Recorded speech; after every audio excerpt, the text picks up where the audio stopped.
like to welcome Dr. William Chen from UCSF in San Francisco. And Dr. Chen will present us targeted gene expression profiling in meningiomas. Thank you very much. And thank you to the organizers for this amazing opportunity to present at this webinar. These are my disclosures. So as we know, meningioma is the most common primary intracranial tumor, approximately 40,000 new cases annually in the United States. Meningiomas are graded according to the WHO grading criteria from grade 1 to 3. There are no currently approved chemotherapies or molecular therapies for this tumor type, although a lot of ongoing research in this regard. Because of this, surgery and/or radiation therapy remain the mainstays of treatment. Despite its reputation as a benign disease, the 10-year relative survival for meningioma patients is compared to age-matched controls is 83.1%, and local progression remains the main cause of morbidity and mortality. So in the last decade or so, there's been a lot of tremendous work from many different labs trying to understand the molecular landscape and drivers of meningioma biology. A lot of this work has centered around DNA methylation profiling, and indeed DNA methylation profiling has identified biologically meaningful subgroups of meningiomas. The accessibility of DNA methylation profiling is also rising. However, there's still a clinical need for widely available prognostic biomarkers, as well as biomarkers to be used to identify patients that may benefit from adjuvant radiation therapy. So inspired by the success of targeted gene expression biomarkers in prostate cancer and breast cancer, we sought to develop and validate just such a biomarker for meningiomas. We started with a discovery cohort of 173 meningiomas from UCSF with a median follow-up of 8 years.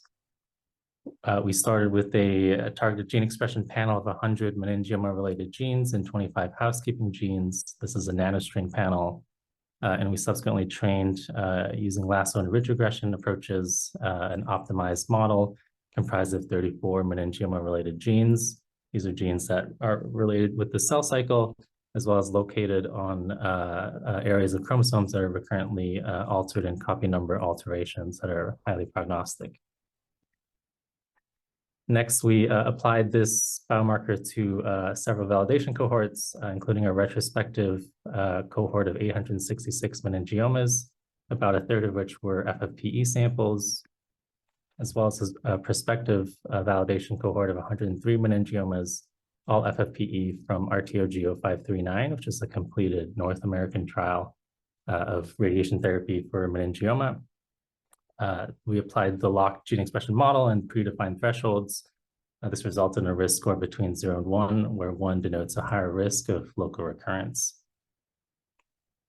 This is just a snapshot of the genes that are involved in our gene expression biomarker.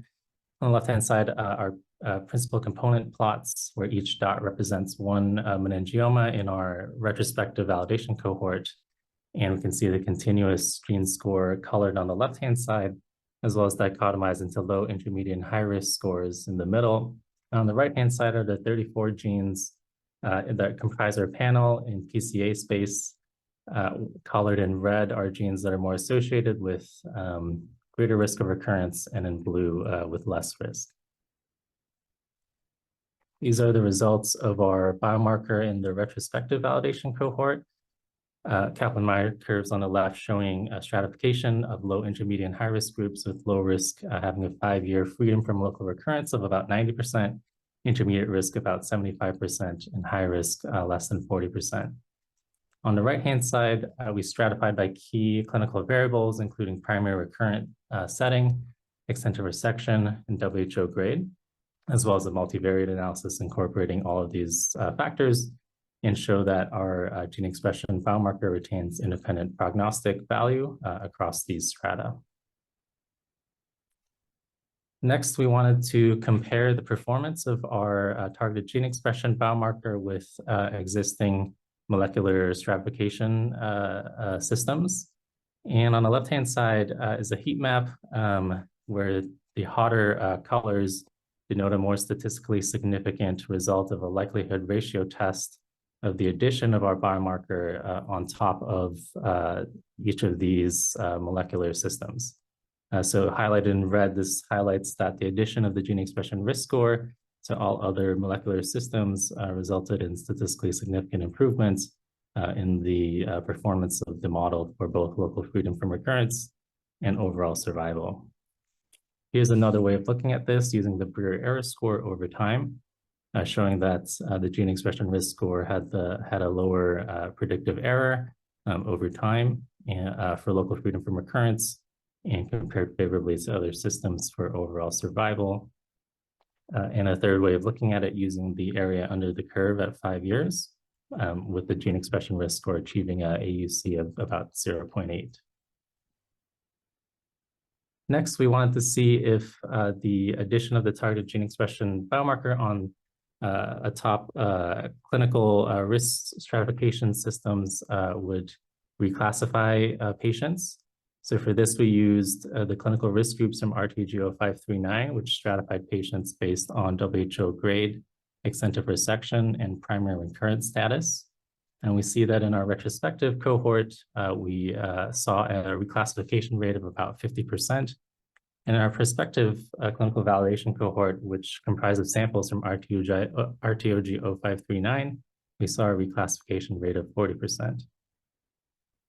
And finally, on the right-hand side, these are this 103 samples from the prospective validation cohort, showing that our target gene expression biomarker resulted in relatively well-calibrated progression-free survival outcomes for low, intermediate, and high risk, with low risk having a 5-year progression-free survival about 90%, intermediate risk about 75%, and high risk about 40%. Finally, we wanted to see if the target gene expression biomarker could be used to identify patients that may benefit from postoperative adjuvant radiation therapy.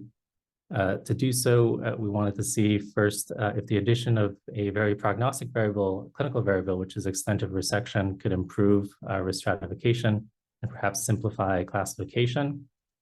So we see here our patients who underwent surgical monotherapy in our retrospective validation cohort, stratified by both extent of resection as well as the gene expression biomarker, showing that indeed stratification was improved.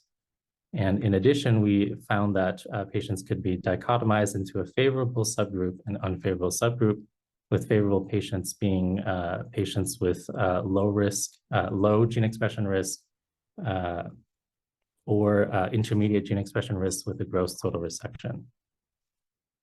When we apply this combined framework to newly diagnosed WHO grade 2 tumors in the middle, we see that patients with unfavorable risk criteria indeed benefited from adjuvant radiation therapy, whereas favorable patients did not appear to benefit.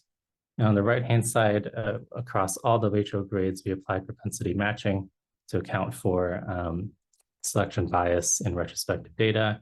We saw similar findings with unfavorable risk patients deriving a benefit from adjuvant radiation, whereas favorable patients did not. So I'll end with some future directions. We're seeking to operationalize the assay currently as a laboratory developed test in a CLIA setting at UCSF.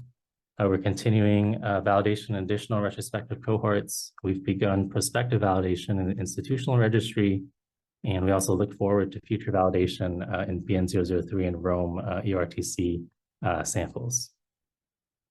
So there's too many people to thank in just one slide, but I'd like to thank my mentors, David Rowley, Stephen McGill at UCSF and Northwestern, respectively, as well as our many wonderful collaborators who shared samples, time, and advice. And please feel free to contact either myself or David Rowley. Thank you very much.